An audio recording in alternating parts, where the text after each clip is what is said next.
আজকে আপনাদেরকে দেখাবো ইক কারি মাসালা, খুব মজাদার, আপনারা অবশ্যই দেখবেন।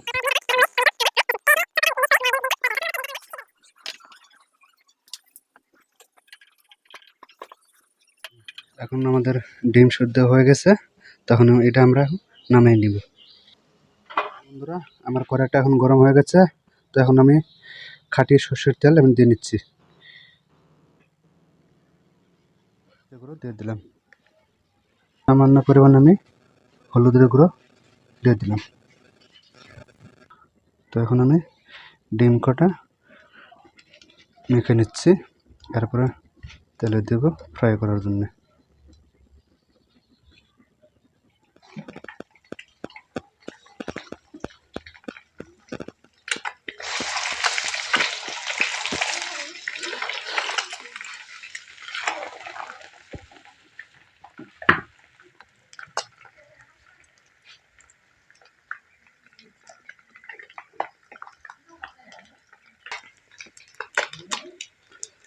তো আমাদের ডিম ভাজা হয়ে গেছে, তো এটা এখন আমি তুলে রাখছি।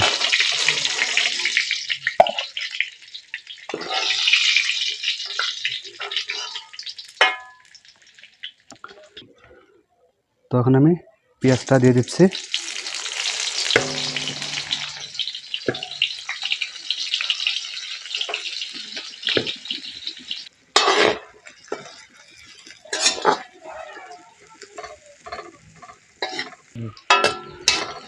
তো এখন আমার পেঁয়াজটা 1.5 মিনিট সময় আমি বয়েল করে নিছি।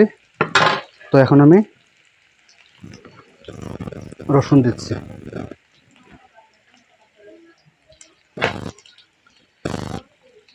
এরপরে সামান্য পরিমাণে আদা।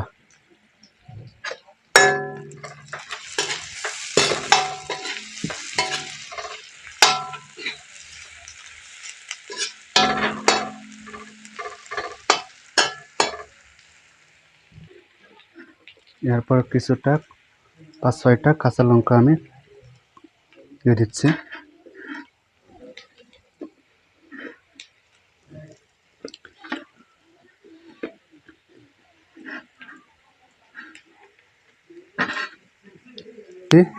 তো এখন দিয়ে নিচ্ছি 1/2 চা চামচ লবণ।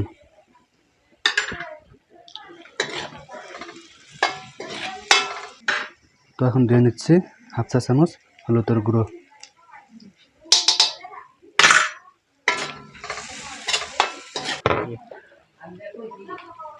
টমেটো।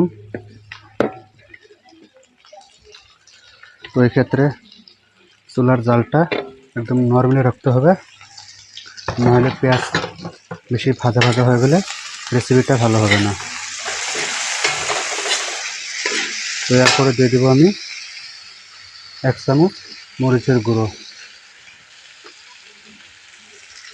1 চা চামচ মরিচের গুঁড়ো।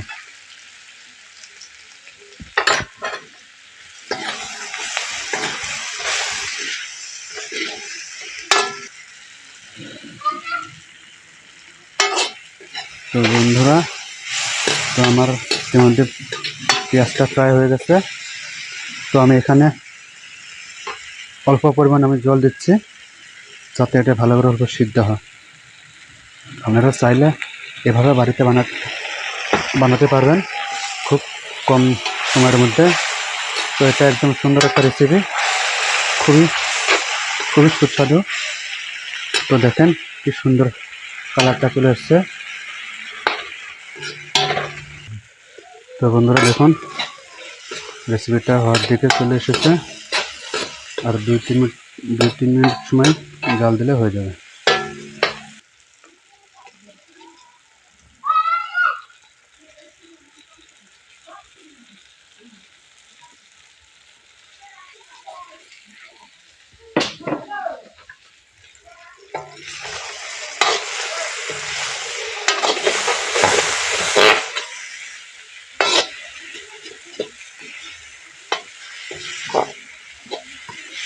তো অলরেডি আমার হয়ে গেছে। দেখুন, দেখে নেন কি সুন্দর রেসিপি।